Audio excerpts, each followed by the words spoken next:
Across the globe, a quiet but pervasive crisis is unfolding, one that erodes the very foundation of our civic life. A profound lack of trust between citizens and the governments that serve them. Decisions are often made behind closed doors. Budgets are presented as impenetrable walls of numbers. The processes that shape our communities feel distant and obscure. This creates a fertile ground for suspicion, where citizens begin to assume the worst about how their money is spent and how critical choices are made. This erosion of trust is not merely a matter of public perception. It paralyzes progress, stifles civic engagement, and ultimately weakens the fabric of society. When people feel disconnected from their government, they are less likely to participate, collaborate, or believe in a shared future. This chasm of distrust, however, is not insurmountable. Tools capable of prying open the black boxes of bureaucracy and shining a light on public administration. These are not futuristic, unattainable solutions, but practical digital instruments deployable today to foster openness and accountability. From simple open data portals that make government information accessible to everyone, to complex systems like blockchain, creating immutable, tamper-proof records. The central promise is simple: make government actions visible, verifiable, and understandable to the people they serve. Imagine tracking your tax dollars from the moment they're collected to the exact school, road, or hospital they help fund. This essay will show how digital tools and blockchain can dismantle walls of opacity, use real-world examples to prove their power, and provide a roadmap for leaders and citizens to build honest, responsive, trustworthy governments. The journey to transparency is not just a technical upgrade, it's a fundamental rebalancing of power. By making information universally accessible and processes verifiable, technology empowers citizens to be active participants instead of passive recipients. It turns governance from a monologue into a dynamic dialogue between people and elected officials. This shift restores faith in public institutions and ensures they work for the collective good. The ultimate goal: honesty as an ingrained, verifiable feature of government. The path to a more transparent government does not require a sudden, massive leap into complex, untested technologies. Instead, it begins with simple, intuitive, widely available tools designed to make public information accessible to all. The most fundamental of these is the Open Data Portal. Think of this as a digital public library. City budgets, public employee salaries, crime statistics, business licenses, published in a clean, organized, machine-readable format. Instead of being locked in cabinets or buried in convoluted PDFs, this information is available for anyone to download, analyze, and repurpose, free of charge. These portals are catalysts for civic engagement and accountability. Journalists can uncover waste or corruption. Entrepreneurs can build helpful apps. Researchers can propose better policies. Beyond static data, digital tools can bring the very processes of governance into the public square. Live streaming city council meetings and public hearings on platforms like YouTube and Facebook removes physical barriers to participation. A working parent, a person with a disability, can now watch proceedings from home, submit questions in a live chat, and hear the debates that shape their community. Similarly, online feedback platforms and participatory budgeting tools allow citizens to propose ideas, report issues, and vote on how a portion of the public budget should be spent, transforming them from passive observers into active collaborators. While open data portals make information available, they do not guarantee accuracy or that data hasn't been tampered with. A government could alter a database to hide facts or change a digital record to favor a party. This is where blockchain offers a revolutionary solution. At its core, a blockchain is a shared, distributed digital ledger, thousands of identical linked notebooks across a network.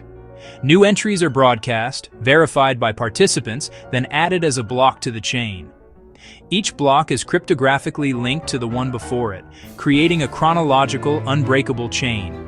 To alter a record, you'd need to change that block and every block after on a majority of computers, an incredibly difficult task. This structure makes blockchain immutable, ensuring the integrity of its information. Recording procurement end-to-end, initial bids to final payments, creates a permanent auditable trail. No secret bid edits, no hidden favors without a footprint. Land registries, aid tracking, even voting systems gain verifiable integrity. To see real-world impact, look to the Republic of Georgia. After independence, property rights were insecure, bureaucratic, slow, and vulnerable to corruption and fraud.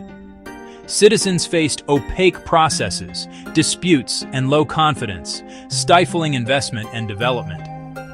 In 2016, NAPR partnered with Bitfury to anchor the digital land registry to a secure, private blockchain. They augmented, not replaced, the database, using blockchain as a secondary verification layer. Transaction essentials, sales, inheritance, were hashed and recorded on-chain. A unique hash created a permanent, time-stamped, tamper-proof record, independent of the central database. People received receipts linking to the blockchain record, enabling independent verification of ownership. Confidence rose, fraud risk dropped, and registration became faster and cheaper.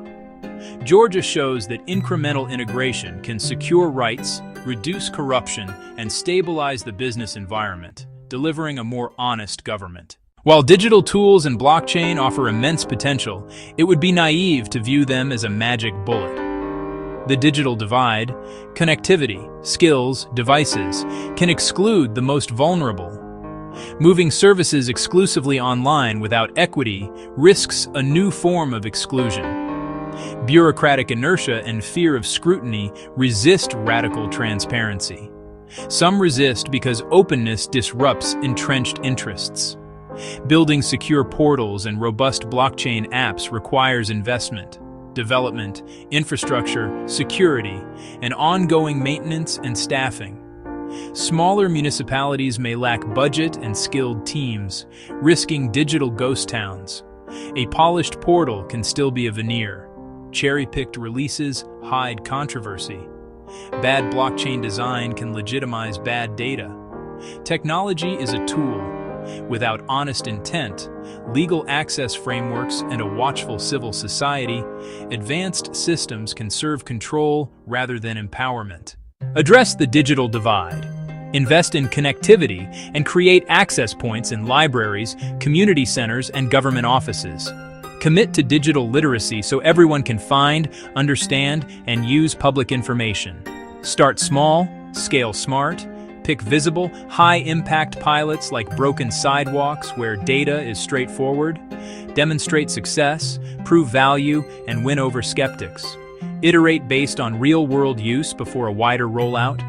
Implement robust governance, anonymize data, publish clear privacy policies, empower independent oversight.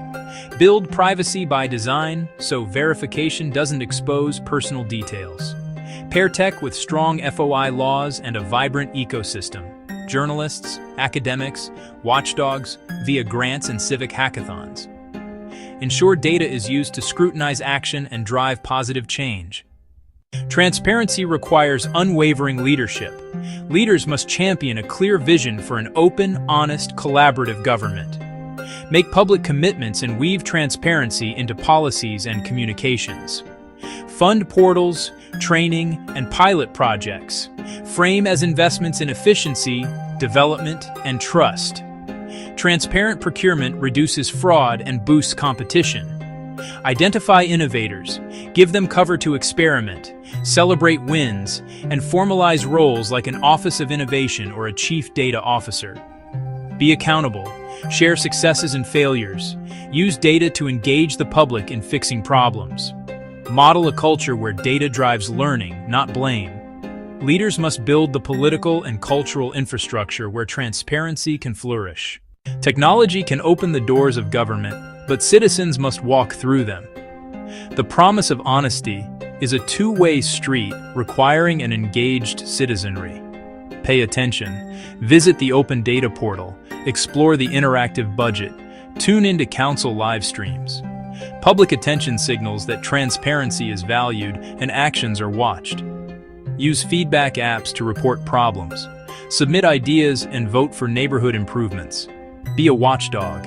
Anyone can analyze public data to drive change. With technical skills, build apps and do deep dive analyses at meetups. Advocate for stronger FOI laws, digital access, and user-friendly tools. Bottom-up pressure creates political will when citizens demand and responsibly use transparency. The distrust separating citizens and governments is not irreversible. With intention, courage, and smart application of technology, it can be repaired. Simple tools make government visible and understandable. Cryptographic security provides unbreakable integrity, verifiable by all. Together, these tools lead to a government that is more efficient and more honest. But the journey faces human challenges. The digital divide, institutional inertia, superficial implementation. Leaders must champion, resource, cultivate openness, pilot, learn, and protect privacy. Citizens must use the tools to scrutinize budgets, report problems, contribute ideas, and hold officials accountable. An open government is only as powerful as the engagement it inspires. Technology is not the savior, but it is our most powerful tool to build open, accountable, and trustworthy governments worthy of a thriving 21st century democracy.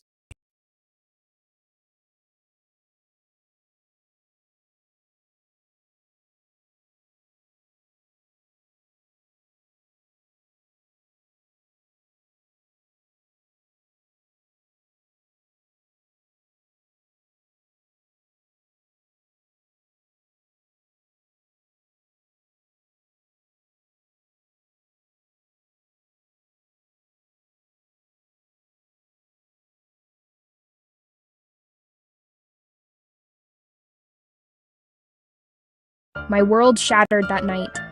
Someone broke into my home, the one place I thought was safe. They took things, yes, but they took more than that. They stole my peace of mind. Every creak of the floorboards makes me jump. I look at my neighbors and wonder if I can trust them. I feel a deep ache in my chest, anger, fear. The police came, they wrote a report, charges, court dates. But no one asked me what I needed. No one asked how to make the fear stop. I need to understand why this happened to me. I need to know if the person who did this sees the damage they caused. Do they know I lie awake at night? Do they know I am afraid in my own house? I need them to hear my voice. I need them to see my face. I need them to understand the harm they created. Punishment alone feels empty. It will not give me back my sense of safety. It will not answer the questions that haunt my quiet moments. I need something more. I need a way to heal from this wound, not just a way to punish the person who inflicted it. I hope to put the pieces of my life back together. I hope to feel safe again in my own home. I want to believe people can change, that harm can be repaired. Maybe if the person who did this could hear my story, something would shift. Maybe if they had to face the real-life consequences of their actions, not just a judge in a robe, they would understand. I am not looking for revenge. I am looking for repair. I am searching for a path that leads away from this constant fear and toward a place of healing and restored trust. This desire for something more than punishment is where restorative justice begins. It starts with the voice of the person who was harmed. It listens to their needs for safety, for truth, and for repair. It recognizes that when a wrong is done, it creates obligations, unpacking the core ideas. Restorative justice is a different way of thinking about crime and conflict. The usual justice system asks 3 questions. What law was broken? Who broke it? What punishment do they deserve? This approach focuses on rules and punishment. It often leaves the victim on the sidelines. The offender is defined by their worst act. The community watches from a distance as the formal system takes over. Restorative justice asks a different set of questions. Who has been hurt? What are their needs? Whose obligation is it to meet those needs? This changes everything. The focus shifts from broken laws to harmed people and broken relationships. The goal isn't just punishment. It's repairing the harm as much as possible. Healing for the victim. Accountability for the offender, peace for the community. This approach is built on a few simple but powerful ideas. The first idea: harm creates obligations. The person who caused the harm must understand the impact and do what they can to make things right. The second idea: victims should have a voice, a right to be heard, to ask questions, to say what they need to heal. The third idea: the community has a role. Supporting both parties. Upholding respect. Upholding safety. Ultimately, restorative justice restores balance. Restore the person harmed to security. Restore them to dignity. Safety is the most important rule in restorative justice. Without a deep and unwavering commitment to safety, the process cannot work. It can even cause more harm. This means the physical, emotional, psychological well-being of every participant, especially the person who was harmed. They must be the top priority at all times. Before any meeting happens, careful preparation must be done. Create a safe container for the difficult conversation. The principle of consent is central to ensuring safety. No one can be forced to participate. The person who was harmed must voluntarily agree to take part. They have the right to say no at any time, for any reason. They also have the right to choose how they participate. They might not want to meet the offender face to face. They could choose to write a letter to be read aloud. They could have a trusted friend or advocate speak for them. Giving the victim control over their participation helps restore agency. A trained facilitator plays a critical role in establishing and maintaining safety. This person is not a judge, but a guide. The facilitator meets with the victim separately. The facilitator meets with the offender separately. They listen to each person's story. They explain the process clearly. They set ground rules for respectful communication. During the meeting, the facilitator ensures rules are followed. No one is shamed, no one is blamed, no one is interrupted. The facilitator's calm and steady presence helps everyone feel secure enough to speak honestly and vulnerably. The restorative meeting, often called a conference or a circle, is the heart of the process. It is a carefully structured conversation designed to allow for truth-telling and problem-solving. It is not an argument or a debate. It is a guided dialogue with a clear purpose: to address the harm and decide together what needs to be done. The structure is simple but powerful. The meeting begins with the person who was harmed. They share what happened and how it affected them. Next, the person who caused the harm responds, acknowledges, and accepts responsibility. Afterward, the group creates a plan: apology, restitution, service, counseling, and writes clear steps everyone agrees on. Accountability in the traditional justice system often means one thing: punishment. It is about serving time, paying a fine, or following probation rules. Often, offenders never face the person they hurt or take personal steps to make things right. This is passive accountability.